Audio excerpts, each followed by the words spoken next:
Hey guys, see I'm here, and there goes Bill.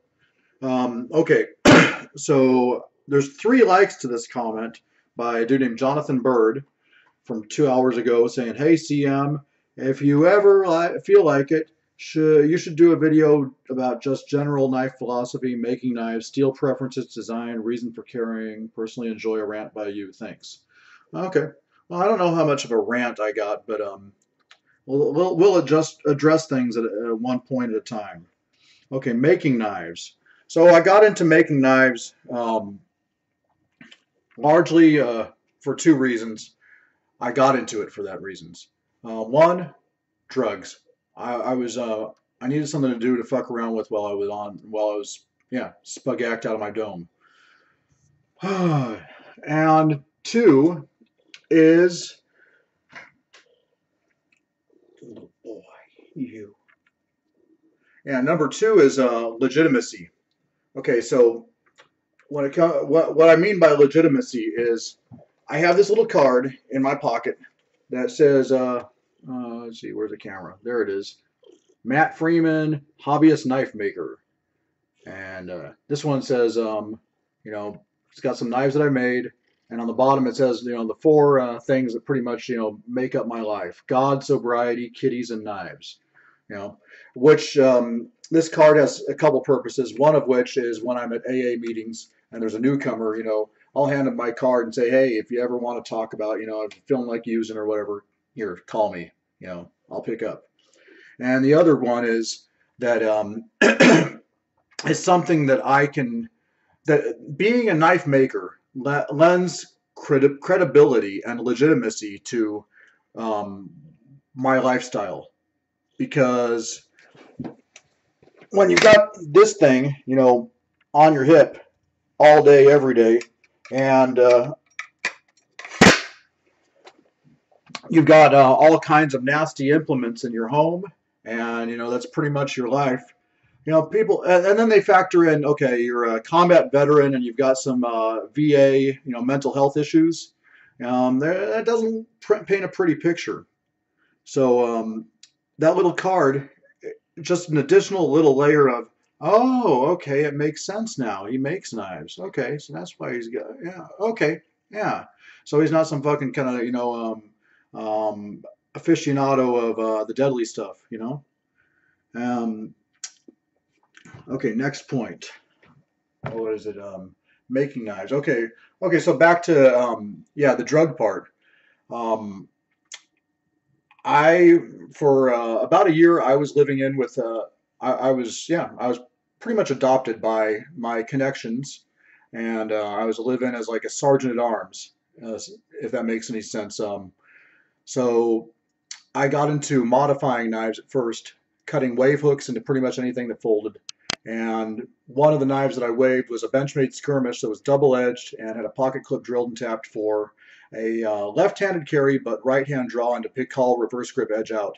Um, Now, once I was satisfied where that knife was, in completion, I started practicing my draw from seated, standing, prone, weak side, strong side, whatever. And the thing is, we had recently paroled Aryan Brotherhood types. We had all kinds of like, Hispanic gang members coming through. Just some of Fresno's greatest criminals were walked through those doors, and I was twacked out just practicing my draw and fucking around with that knife and shaving my arms and shit. And I never had to use it because people knew that I had it, and they didn't want to find out if I was any good with it. So that kind of sparked the interest in actually not just buying and collecting, but fucking with them, and then gradually that fucking with them turned into making them.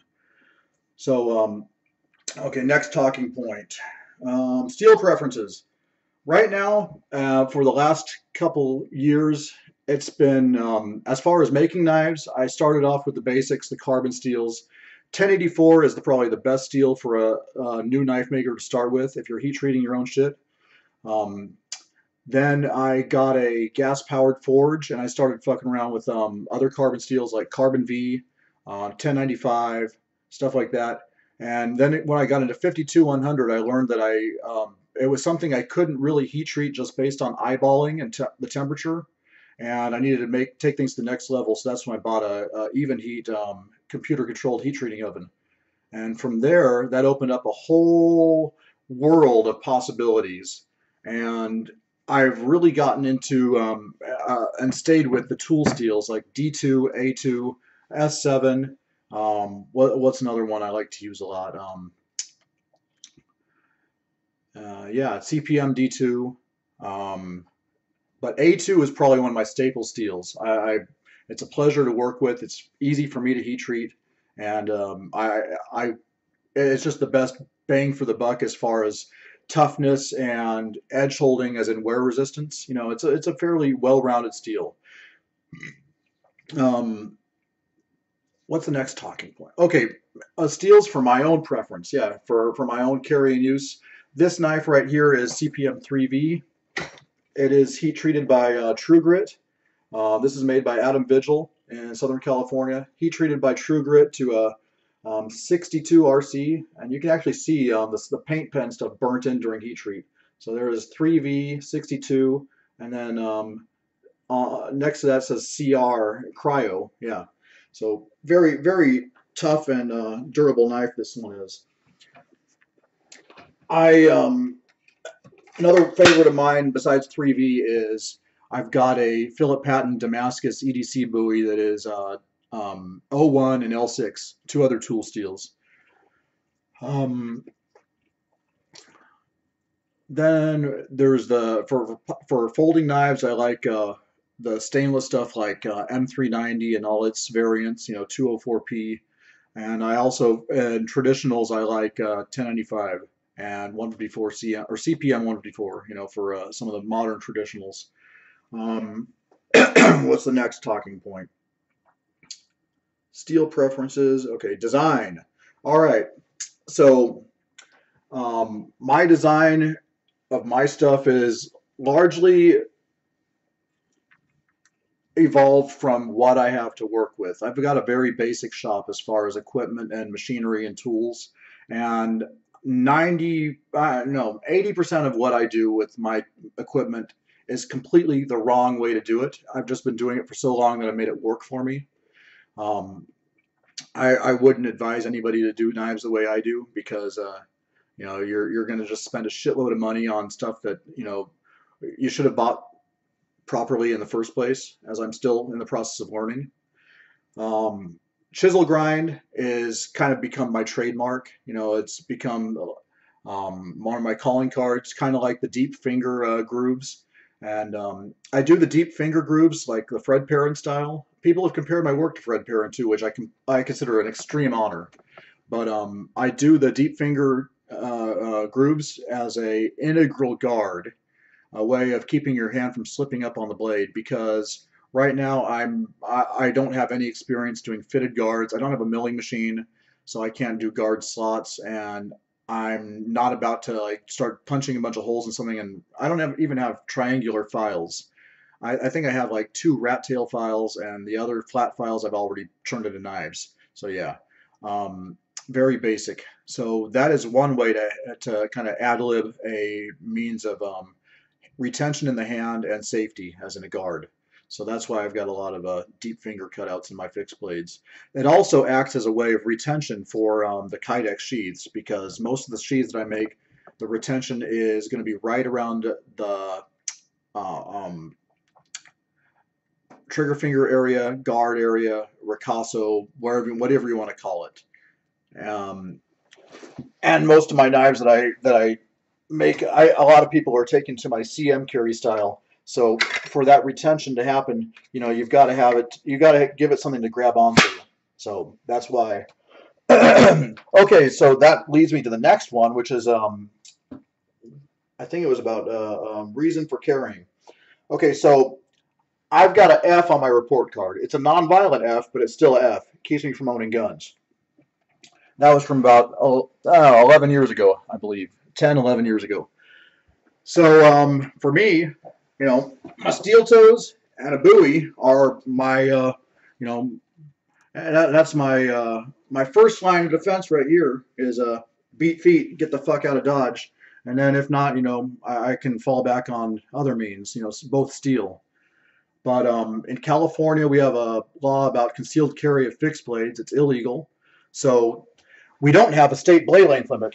So I'm always wearing a cut or a jacket because I refuse to carry a man purse. So all my junk is in here.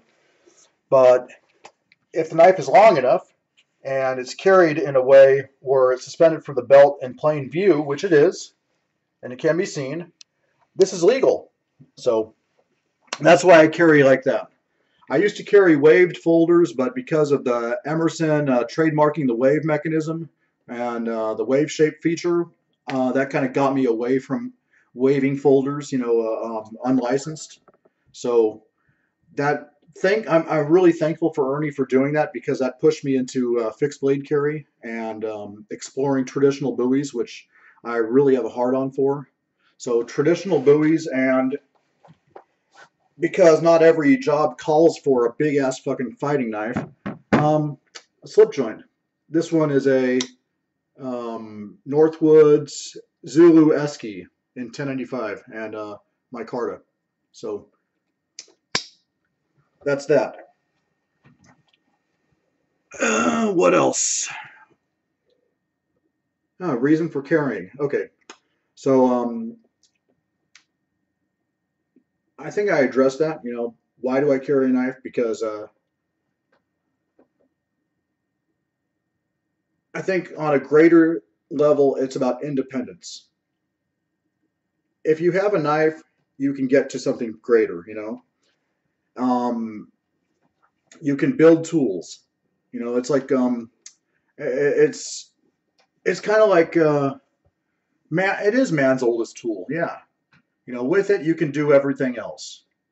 But if you don't have a knife, you don't have anything. You're fucked. So, you know, when I have a good pair of boots on, a nice watch, and a big knife on my belt, I feel like, okay, you know, not all hope is lost. With these, I can get somewhere. I can do something. You know, um, I can survive.